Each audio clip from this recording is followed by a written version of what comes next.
Production of bryophytes. देखो bryophyta तीन तरीके से रिप्रोड्यूस करते हैं।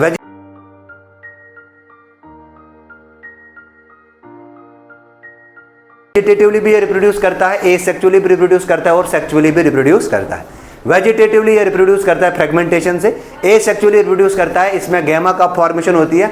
ये गैमा जो ये गैमिया कप फॉर्मेशन है ये मार्केंशिया में देखने को मिली है। ये जो गैमिया है ये कहाँ बनता है? गैमा कप में बनता है। और ये जो गैमिया है ये एसेक्सुअल बर्ड है। ये एसेक्सुअल बर्ड ग्रीन भी होती है और मल्टी सेलुलर भी होती है। और ये क्या करता है? ये गैमिया कप डेवलप होता है नए प्लांट में after detaching from the parent plant. ये पेरेंट प्लांट से डिटैच होता है और वहां से ये नया प्लांट बनता है। अगर हम सेक्सुअल रिप्रोडक्शन की बात करेंगे तो दो तरह का सेक्सुअल रिप्रोडक्शन होता है इसमें।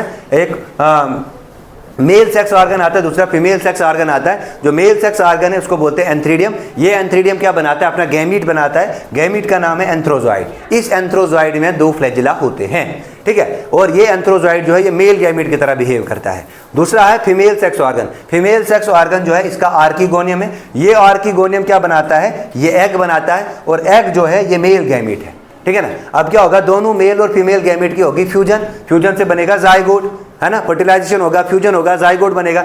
जाइगोट की फर्दर डेवलपमेंट होगी तो एम्ब्रियो बनेगा। तो ब्रायोफाइटा पहले प्लांट है जिनमें पहली बार एम्ब्रियो को रिपोर्ट किया गया है। तो ब्रायोफाइटा को पहली क्लास आती है एम्ब्रियोफाइटा। एम्ब्रियोफाइटा में आता है पहला नंबर पे ब्रायोफाइटा, ठीक है ना। अब हम पढ़ते हैं इसका इकोलॉजिकल इंपॉर्टेंस। देखिए ब्रायोफाइट्स की बहुत ग्रेट इकोलॉजिकल इंपॉर्टेंस है।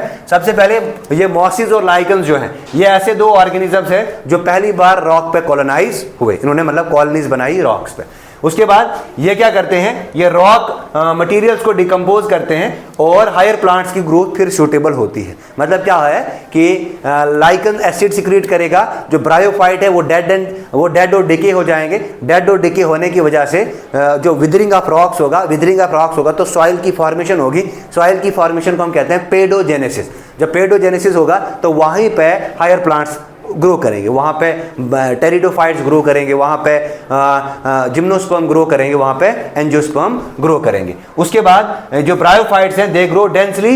ये इतने डेंसली ग्रो करते हैं इसलिए इनको हम सॉइल बाइंडर्स कहते हैं। उसके बाद दे हेल्प इन, इनको हम इस्तेमाल करते हैं recycling of the nutrients. Nutrients की रिसाइकलिंग के लिए भी इनको इस्तेमाल किया जाता है। नेक्स्ट आता है हमारा इकोनॉमिक इंपॉर्टेंस ऑफ ब्रायोफाइट्स। देखिए इकोनॉमिक इंपॉर्टेंस में हम इसकी बहुत सारी कैटेगरीज रख सकते हैं। सबसे पहली आती है इसमें मेडिसिनल यूज।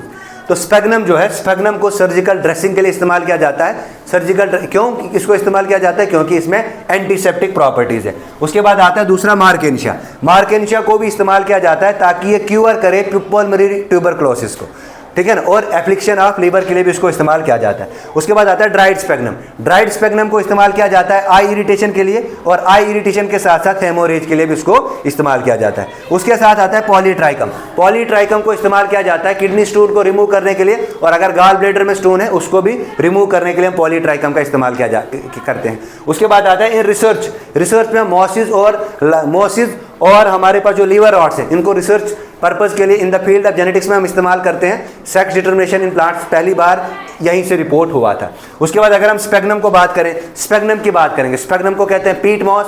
पीट फॉर्मेशन में हेल्प करता है जिसको हम फिर बाद में फर्दर यूज के लिए एक क्लीन फ्यूल की तरह इस्तेमाल कर सकते हैं, ठीक है ना। उसके बाद ये एक्ट करता है as a indicator plant. Indicator plant जैसे पॉलीट्राइकम है, पॉलीट्राइकम एसिडिक सॉइल में ग्रो नहीं करता है तो ये पॉलीट्राइकम इंडिकेटर है एसिडिक सॉइल के लिए, और टॉर्टेला जो है ये इंडिकेटर है बेसिक सॉइल के लिए, ठीक है। Thank you.